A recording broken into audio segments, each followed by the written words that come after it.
नमस्कार मित्रों। हमने एक महात्मा गांधी, राहुल गांधी और राजीव गांधी को लेकर एक वीडियो अपलोड किया था, कुछ नया प्रयोग किया था और हमने ये कहा था कि अगर आप लोग कहेंगे पसंद आएगा तो आगे बढ़ाएंगे। और उम्मीद से बेहतर लोगों ने उसको पसंद किया। कमेंट्स तो लिखे ही बहुत अच्छे, लेकिन कुछ लोगों ने फ़ोन करके भी इसको इसी तरीके से आगे बढ़ाने की बात की कि इस तरह की जानकारी दो। तो आज वही गांधी, क्योंकि गांधी शब्द सुन के हमको तो बड़ा जैसे गंध नहीं मचती है तो गंध सी हो जाती, बहुत अटपटा लगने लगता है। क्योंकि किस तरीके से छला गया, धोखा दिया गया इन गांधियों के द्वारा, चाहे वो असली गांधी रहे हों और चाहे ये नकली गांधी। तो आपको बता दें, करपात्री महाराज जी हमारे जो एक बहुत बड़े सनातनी संत हुए हैं, इंदिरा गांधी ने उनसे आशीर्वाद प्रधानमंत्री के लिए लिया। जवाहरलाल नेहरू को 1964 में 27 मई को स्वर्गवासी हुए तो 13 दिनों के लिए गुलजारी लाल नंदा कार्यवाहक प्रधानमंत्री बने।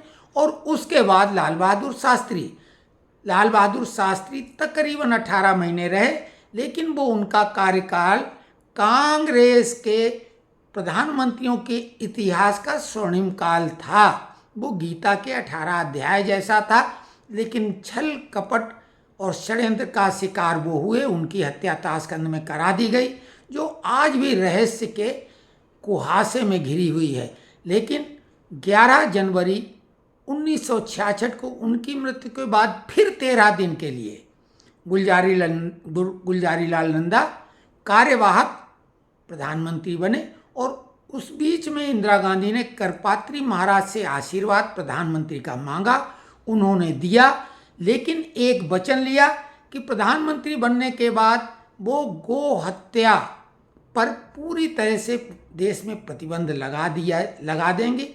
तो ये वचन दिया और आशीर्वाद दिया। इंदिरा गांधी प्रधानमंत्री बन गई, जबकि उनकी बनने की कोई उम्मीद नहीं थी, क्योंकि वो बहुत ही जूनियर थी। उनसे कांग्रेस में अनेकों दिग्गज लोग थे, लेकिन इंदिरा गांधी बन गई। करपात्री महाराज ने इंतजार किया और फिर बाद में उनसे कोशिश की, तो पहले तो उन्हें मिलने से मना कर दिया। जब उनको टाल मटोल करते देखा तो अंततः करपात्री जी के आह्वान पर जो गो हत्या विरोधी लोग थे वो और साधु संतों ने संसद घेराव करने का निर्णय ले लिया और 7 नवंबर 1966 को संसद भवन का घेराव किया। और इंदिरा गांधी ने अंधाधुंध साधु संतों पर फायरिंग का आदेश दिया। सैकड़ों साधु और गोरक्षक लोग उसमें मारे गए। अब उनको शहीद ये लोग नहीं कहेंगे, वो बलिदान उन लोगों ने दिया। करपात्री जी ने उनकी लाशें उठाते हुए इंदिरा गांधी को श्राप दिया कि जिस तरीके से साधुओं के शरीरों पर ये गोलियां लगी हैं, उस तरीके से इतनी गोलियां लगेंगी शरीर में कि गिनना मुश्किल हो जाएगा और पूरा परिवार का नाश हो जाएगा। इंदिरा गांधी की आपको मालूम है कि 31 अक्टूबर 1984 को अनगिनत गोलियां लगने की वजह से मृत्यु हुई। लेकिन इससे पहले उन्हीं की आंखों के सामने उनके सबसे लाडले और दुलारे बेटे संजय गांधी का भी प्लेन क्रैश में, जो कि एक ट्रेनी लोग उड़ाते हैं फ्लाइंग क्लब का, और वो उसमें उनकी दुखद मृत्यु हो गई। वो भी एक हत्या है। सुब्रमण्यम स्वामी कहते हैं कि केजीबी के इशारे पर वो हत्या हुई। आगे हम वो भी बताने की कोशिश करेंगे कि वो किसका इशारा था। तो संजय गांधी की 23 जून 1980 की दुखद मृत्यु प्लेन क्रैश में हो गई, जो कि वो खुद उड़ा रहे थे। इसके बाद में राजीव गांधी, जो बाद में प्रधानमंत्री बने, लेकिन 21 मई 1991 को उनकी मृत्यु बेहद दुखद तरीके से हुई। चीथड़े उड़ गए।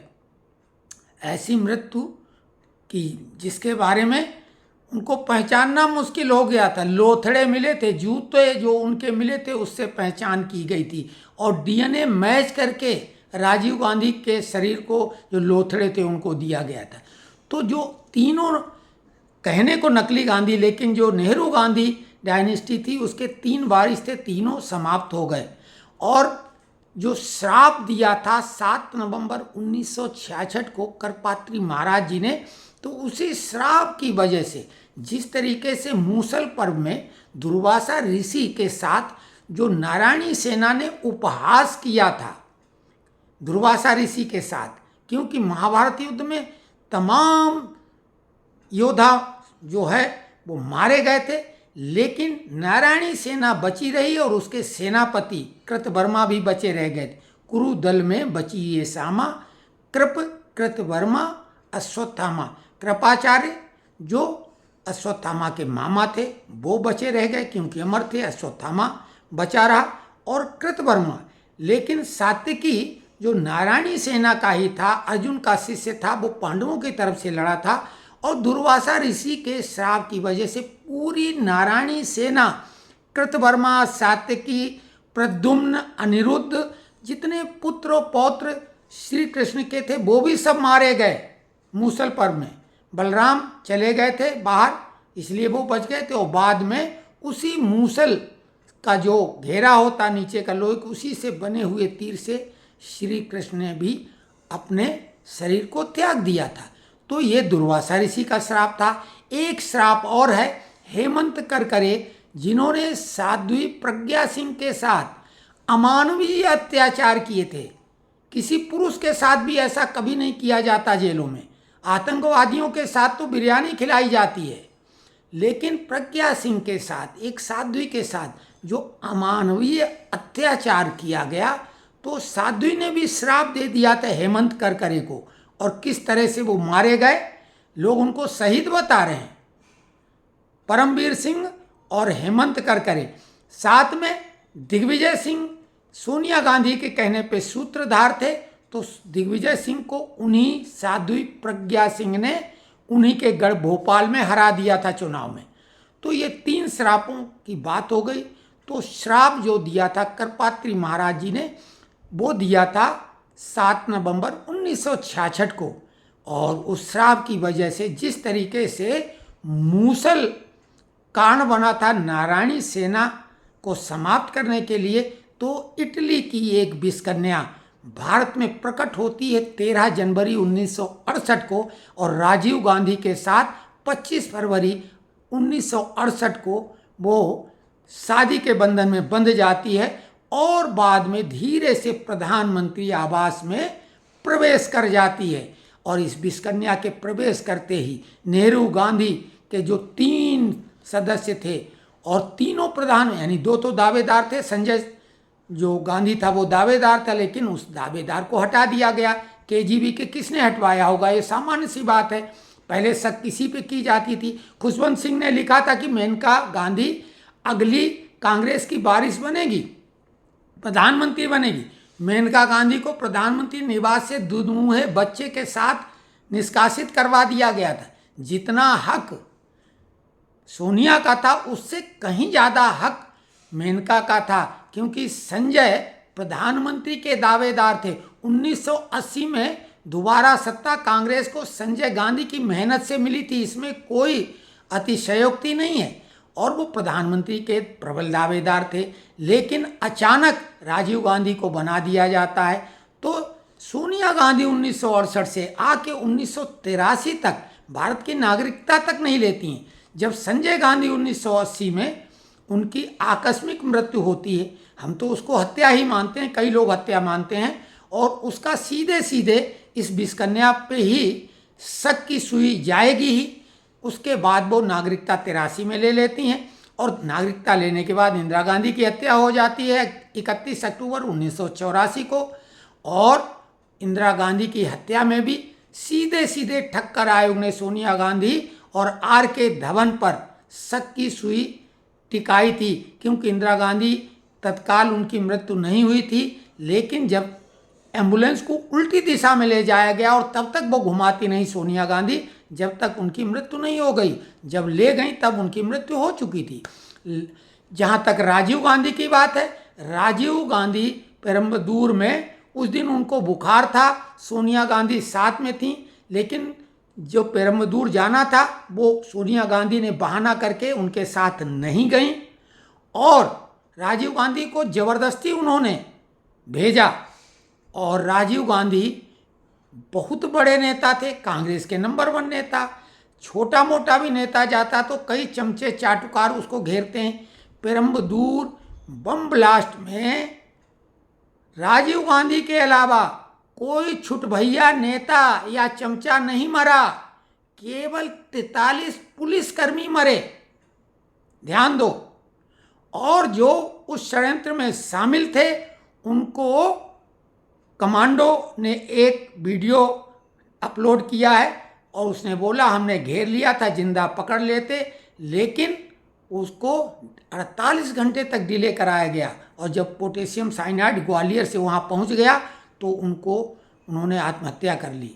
तो कुल मिला के तीनों हत्याओं में, क्योंकि तीनों हत्याएं हैं, अब बड़े लोगों की हत्याएं तो रहस्य इंदिरा गांधी और राजीव गांधी की थी, लेकिन संजय गांधी की किसको उससे फायदा हुआ। और उसके बाद ये तांडव शुरू हुआ, धर्म परिवर्तन वाला रैकेट, मुसलमान और क्रिश्चियन को बढ़ावा देने के लिए, क्योंकि मुस्लिम वोट बैंक हैं और क्रिश्चियन का धर्म प्रचारक वो शुरू से रही। तो कुल मिला के ये स्थिति थी और ये बात 2 बातों से और प्रूव हो जाती, क्योंकि जेल में जिनको फांसी हुई थी वो नलिनी, एजी, पेरीवलन, मुरुगन, शांतन, रावत, पायस और जयकुमार, ये 6 लोग, इनको फांसी हुई थी, जेल में बंद थे। लेकिन सोनिया गांधी उनसे मिलने गई और प्रयास करके फांसी की सजा उन्होंने उम्र कैद में बदलाई और बाद में जेल से रिहाई भी करवाने में पूरी मदद की। और नलिनी जो कि जेल में प्रेग्नेंट थी, उसकी बच्ची का जन्म हुआ और उसको उन्होंने इंग्लैंड से डॉक्टरी की पढ़ाई करवाई। ऐसा कोई पति के हत्यारे में क्यों करेगा? गांधी के हत्यारे गोडसे को तो अभी भी पानी पी पी के कोसा जाता है, फिर पति के हत्यारे पे इतनी दया क्यों? तो खैर ये चैप्टर क्लोज होता है कि श्राप करपात्री महाराज का काम किया और उसमें श्राप के माध्यम से जैसे नारायणी सेना खत्म हुई थी, मूसल जो पेट में बांध के कपड़ा गया था कि क्या होगा, तो उन्होंने बोला होगा यदुवंशियों का काल, तब वो व्यक्ति थर थर कांपा और उसके पेट में बंधे कपड़े की जगह गिरा मूसल। और मूसल बलराम का खतरनाक अस्त्र था, मूसल और हल। तो यदुवंशी डर गए, सहम गए, बढ़ई की मदद से उसको पूरा बुरादा बना दिया था और एक विशाल झील में उसको फेंक दिया गया था। उसी से वो एक हाथी घास उगी और उसी से वो हथियार उनके ऊपर असर नहीं किए, उसी घास से सारे मारे गए।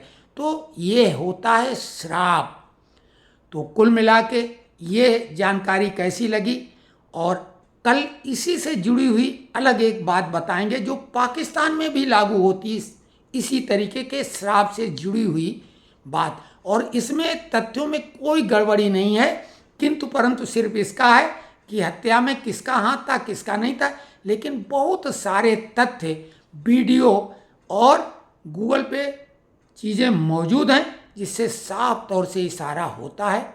और फिर एक चीज़ हमें मोटिव होती, किसी भी हत्या का मोटिव, तो मोटिव से लाभ इन हत्याओं से किसको मिलने वाला था और किसने लाभ उठाया। तो कमेंट्स लिखिए कैसा लगा आज वीडियो, थोड़ा लंबा